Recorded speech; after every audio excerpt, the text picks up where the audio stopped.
Testing 1, 2, 1, 2. All right, we're going to go ahead and continue with our media availabilities this afternoon. We have been joined by a gentleman that doesn't need any official introduction, but we've been joined by Dale Earnhardt Jr., who will compete in tonight's NASCAR Xfinity Series race. Dale, thanks for spending some time with us today.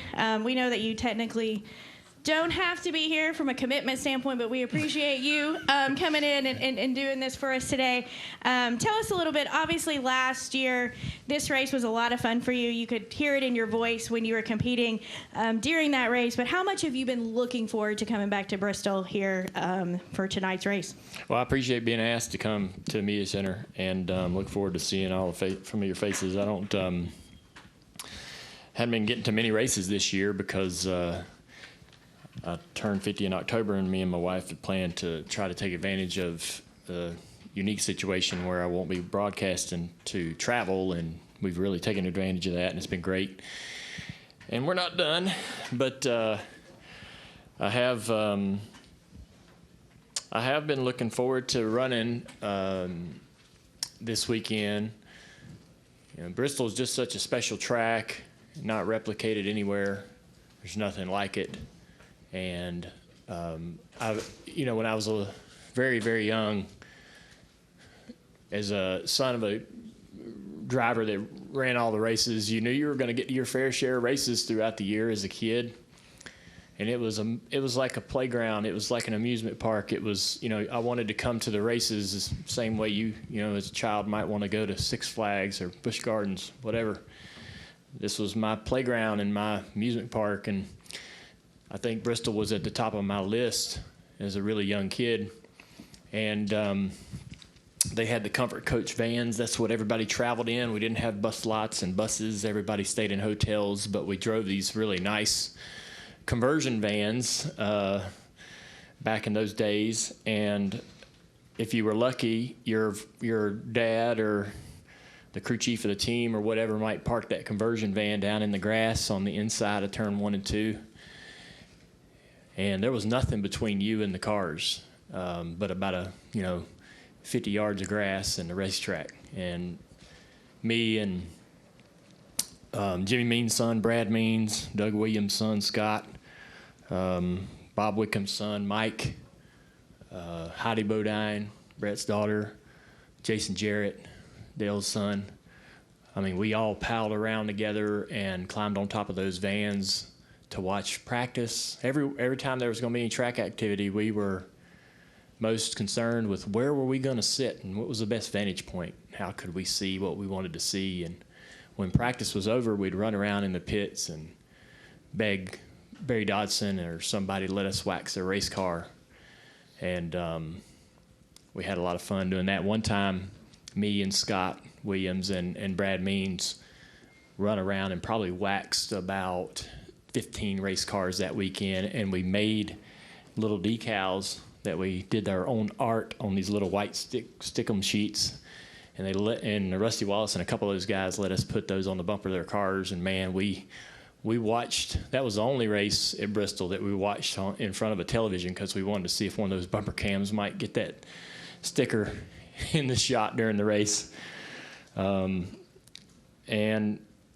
I remember sitting on top of the hill in the grass off of turn 2, watching Xfinity races. The cup teams would be done on Saturday or whatever, and go out there and sit on the hill and watch the Xfinity race, and did that a couple times. But just had so many great memories here, and I just really enjoy coming here.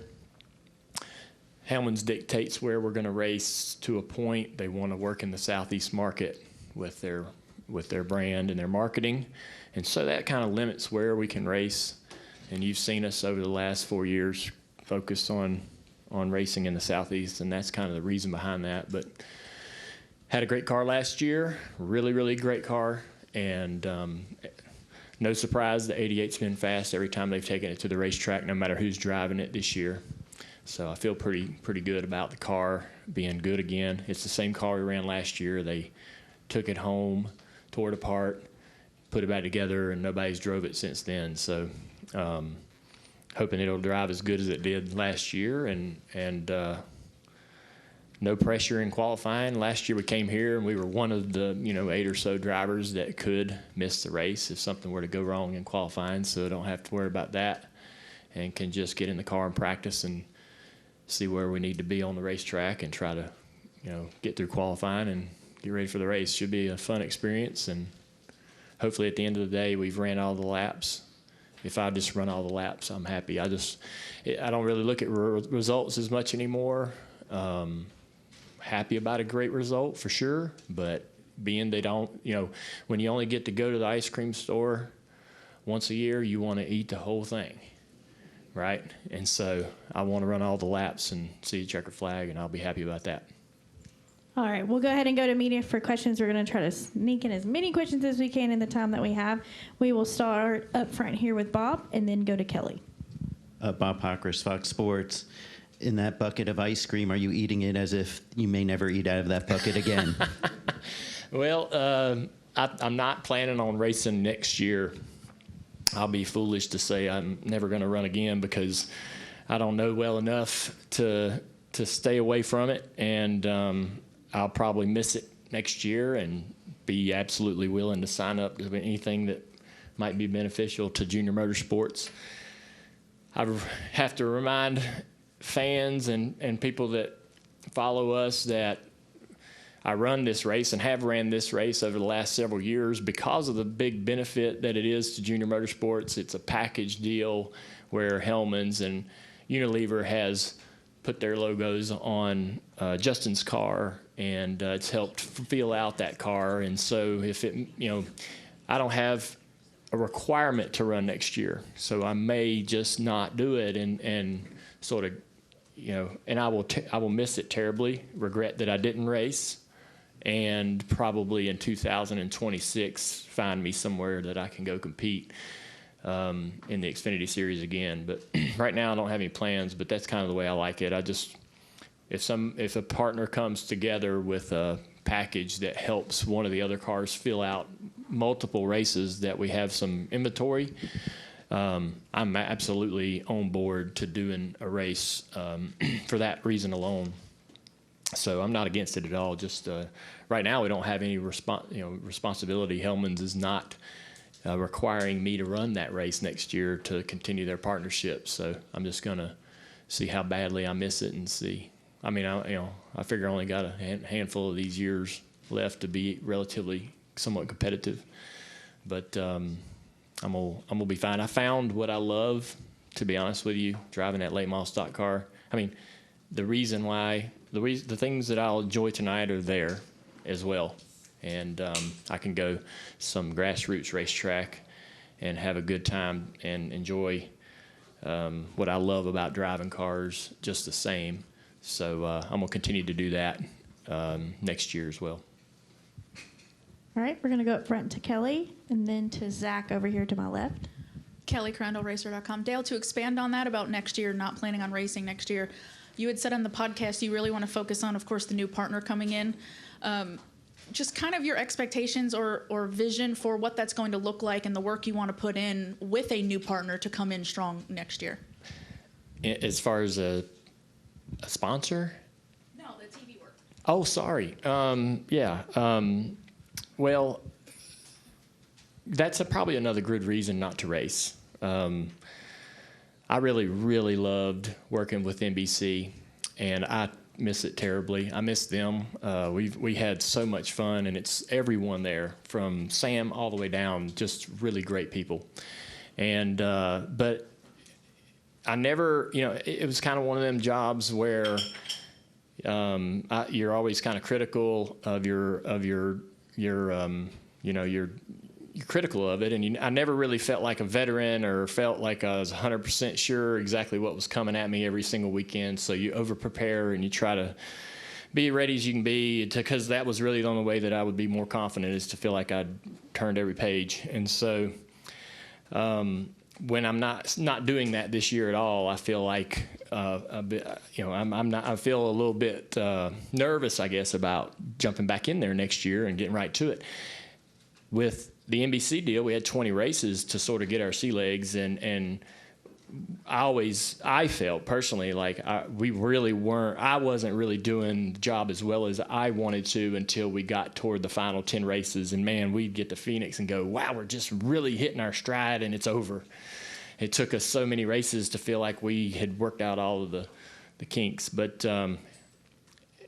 we don't have that luxury next year. It'll be a real quick 10 race, sprint with 2 different partners that want to do things slightly different. So really it's 2 5-race sprints. And I think just trying to make sure that we as a group are doing a bunch of mock runs and a lot of preparation leading up to that so that, we try to hit the ground in that first race and have a good product right away is going to be really important to me. So I want to devote a lot of time and bandwidth to that. And so trying to dial back some of the hobbies is probably going to be beneficial to making sure we're good when we get back in the booth and we're, feeling comfortable about that.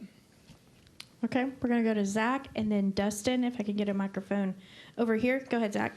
Zach Albert, NASCAR.com, way to your left, Dale.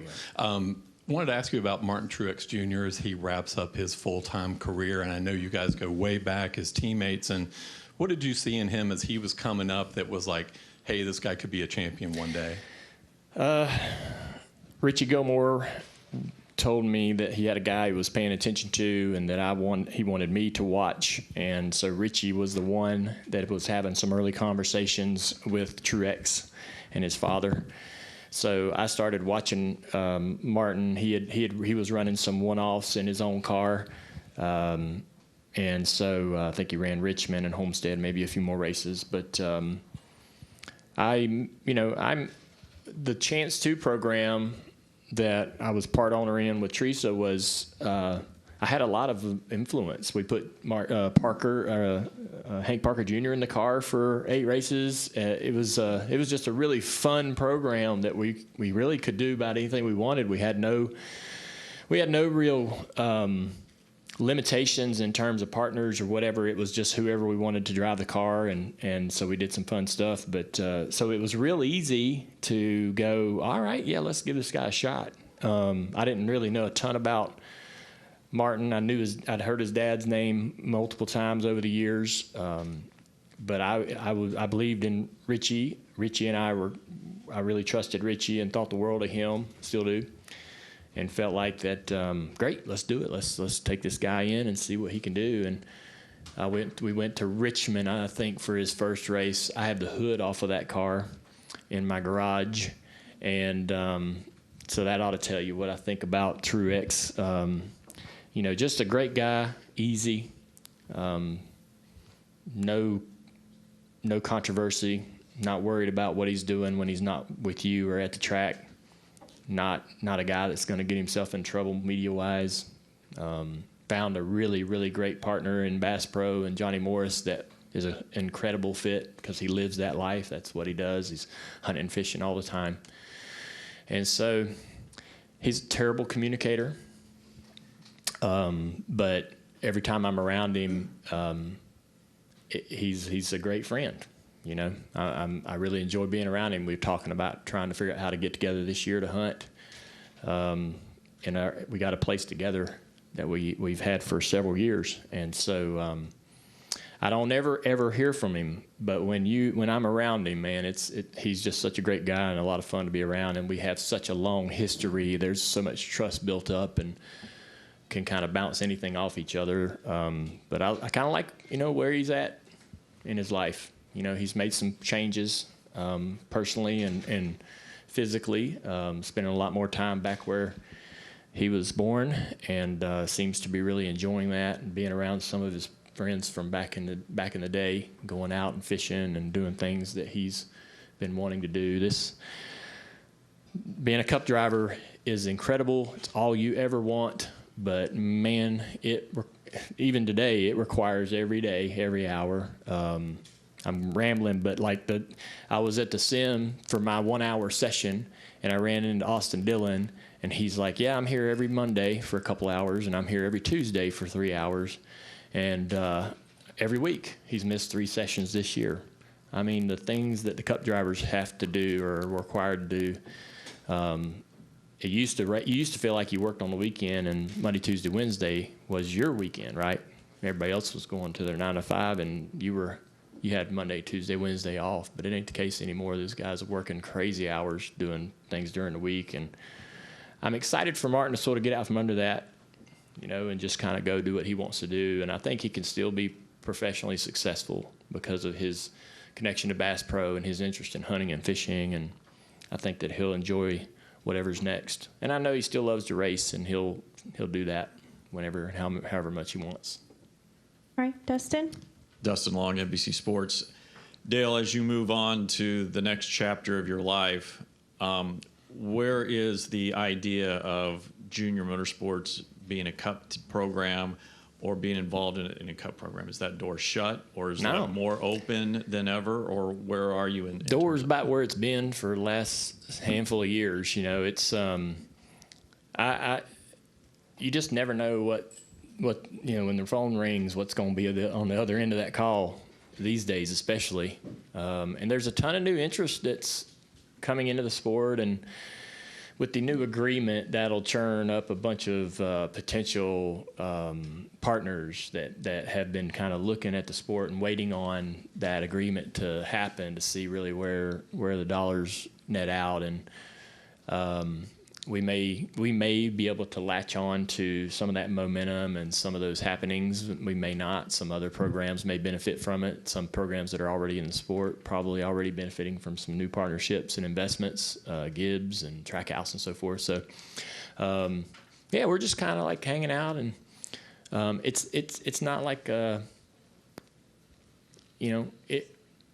it's not a. If it doesn't happen, I don't know that it will be a massive regret of mine, but we race. Me and Kelly talk about it all the time. We race. We're born into this. This is who we are. We're always going to be this. And so, if we end up presented with an opportunity that feels really good, we would certainly be interested in doing it. And we just but if it doesn't materialize, it doesn't materialize, and we'll just we're happy where we are. We love being in the Xfinity Series. You got opportunities to work with young drivers, and although they're only there for a moment, it's such a cool thing being just a part of their story.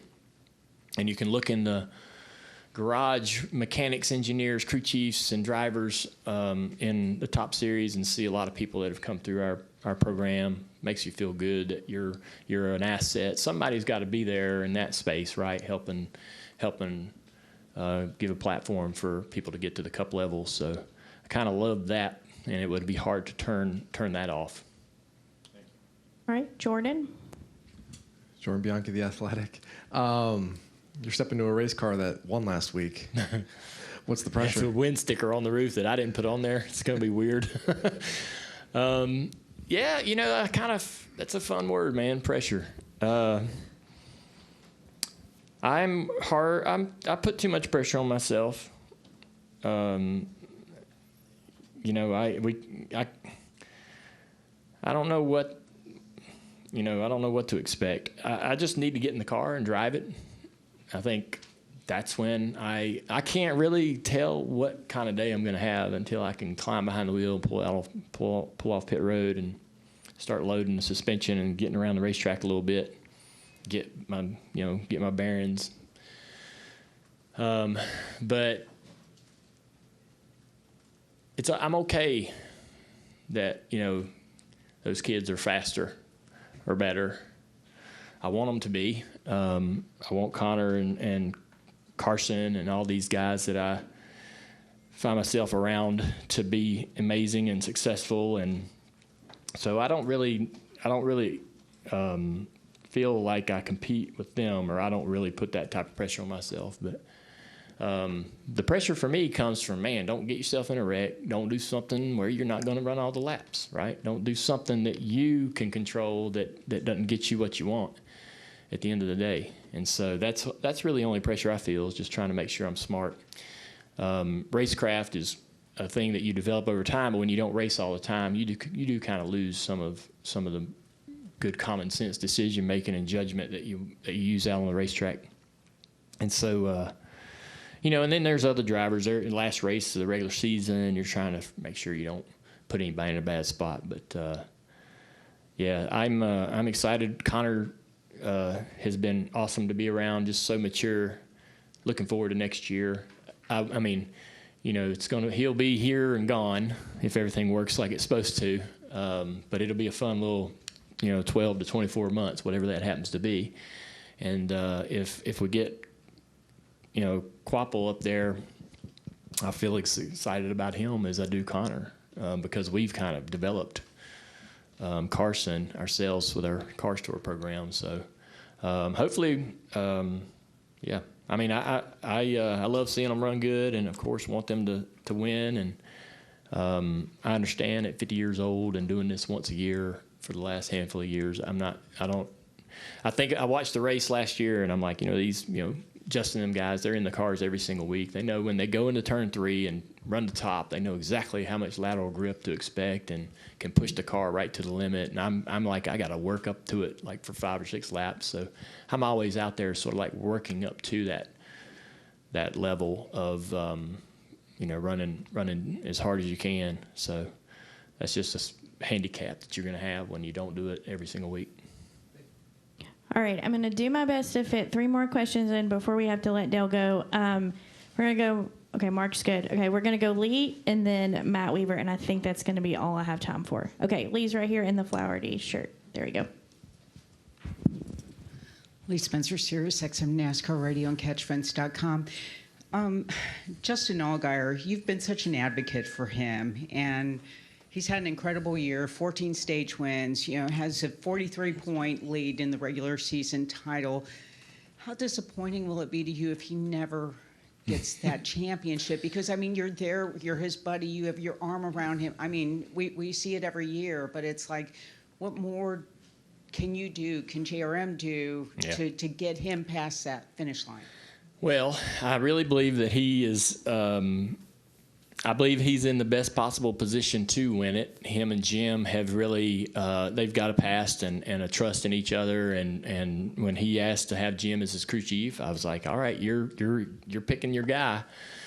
And man, it has been as good as you could hope. I know, if you just look at the stat sheet, you can say, there's an issue in stage 3 for a handful of races where they swept the stages but don't get the result. But I look at just the car's speed. When he unloads and they go through the process of the weekend, he's had some really, really great race cars. Comparable to our other cars, I feel like, Jim's exceeding or overachieving a bit in some moments. And so I'm not really worrying about if he don't win it. I'm more saying in the next handful of years, I think he's got the best shot he's ever had to do it, and I would not, I would be surprised if he didn't. If he doesn't win a championship in the next couple of years with where we are as a team and him and Jim and they're doing, I will be a little bit surprised. But I will say, man, we've made some great decisions in our company, but hiring Justin was one of those. He has been so professional, just represents all our partners so well. Everybody that's ever connected to him with Unilever or obviously Brandt that he's cultivated on his own, all the other partners that have ever been on his car, they love him. He's perfect. He handles all that stuff so well.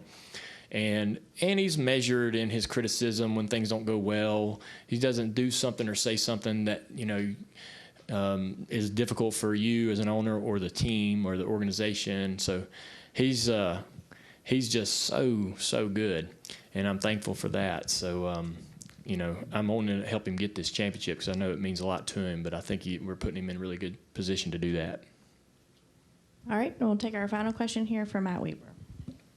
Matt Weaver, Sportsnot. A lot of the talk this week has been about the racecraft and driver code, things of that nature. I'm curious, as you've sat down and just been a fan this year watching, how do you evaluate where we are? And is this level of aggression and the things we're seeing in overtimes and on road courses, is this just who we are now, and is this sustainable? I talked about this on my show this week. And I've heard since some great points by some of the Cup drivers. I always love I love when the Cup drivers weigh in on these topics because, they're the ones out on the racetrack, and they've certainly been thinking about this, maybe not speaking it publicly, but I think Christopher Bell mentioned the bodies of the cars and how,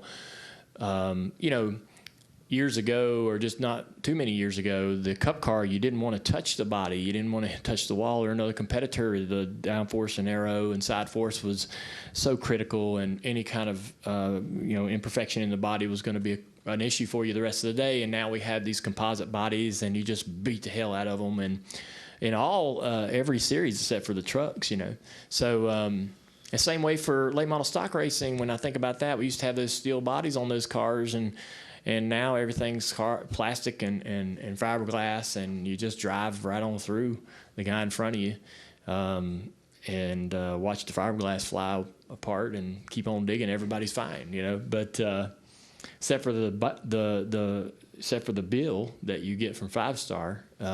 So I mentioned that on my show. I was like, even the Cars Tour guys were telling me that because of how it's gotten more aggressive, mainly due to the tire and how everybody runs the same speed and it's hard to pass. We've heard that before in some other series as well. You have to be aggressive. The only way to get through or around the guys to be aggressive with them. But the cost of the bodies for the teams the cost of racing has went up about 15-20% just due to replacing nose pieces, bumper bars, doors and fenders and all that stuff more so than they ever have. And so they're doing those repairs more often this year. And so I think that's a great way to look at, the Xfinity Series or the Cup Series is they've learned how durable the car is, how physical they can get. They get more, you're just going to continue to push that line as a driver. And I think that it is important for an organization or governing body, whether it be the Cars Tour or NASCAR, to really, really be as strict as they possibly can stand to be at the lower levels. So if you're racing grassroots in the modifieds or wherever you may be, or in the ARCA series, and especially in the Truck series, you almost have to kind of go overboard on the penalties and reprimanding drivers for doing things we don't want them to do, because those drivers are going into the next the Xfinity Series and eventually the Cup Series, and those are the if they have habits that they don't necessarily need to have, we need to break them habits at that level. And so that's part of it as well. So it's on everybody. Drivers bear responsibility. What type of race car you drive and how durable it is bears responsibility. The governing body bears responsibility, and everybody kind of has to work together. At the same time, with all that said, as a series owner and you're looking at eyeballs. We're for the Cars Tour, we're looking at flow and our numbers. I mean, we want people to tune in. We want them to tune in because they want to see some action and great racing. So there's a very unique balance to find. And we talked about it on our show. Like last week was probably a great example of the right amount of aggression at the end of the Cup race at Watkins Glen. A little more would have been fine, but there are some moments where it's too much, and I think NASCAR's made some decisions to try to quell that. But you have to have some aggression. We definitely want cars to be leaning on each other and beating on each other, but it does get pretty careless. And there's a lot of the stuff that is really, really bad doesn't make television because it's nasty back there in 20th, 25th, 30th. At the end of these races, it's just crazy. And a lot of that stuff, it doesn't even get on the air. But yeah, I can't really put the responsibility or the fault on one thing. It's a lot of different variables. And it will cycle. So this will be the way it is for a while, and then we'll cycle back toward, you go ahead, depending on how the racing changes, the tires, the cars and stuff like that, the give or take may come back, and everybody may adopt this sort of Mark Martin style, because that's what happened when I started racing. I mean, I grew up in the 80s. I grew up watching the 80s, 90s, rougher than hell, everybody pushing each other around. You loved it. You thought it was awesome. And a lot of drama and great sound bites after the races. And then Mark Martin trained everyone to drive the same way. And it was crazy. Right when I came into the Cup Series, it was like, hey, man, there's a lot of give and take here. This is how we race. We don't race like you've been racing. You're going to change. Watch Mark Martin.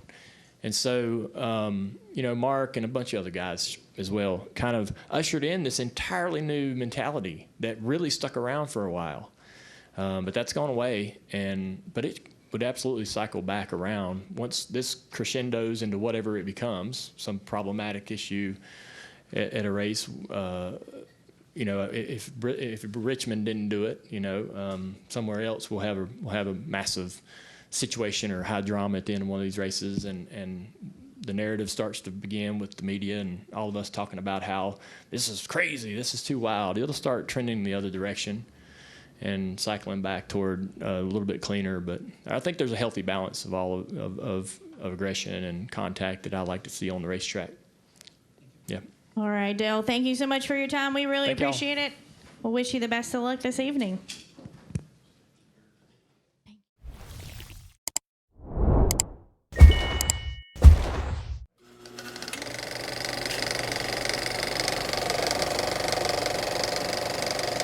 All right, there's the checkered flag. Great job, driver.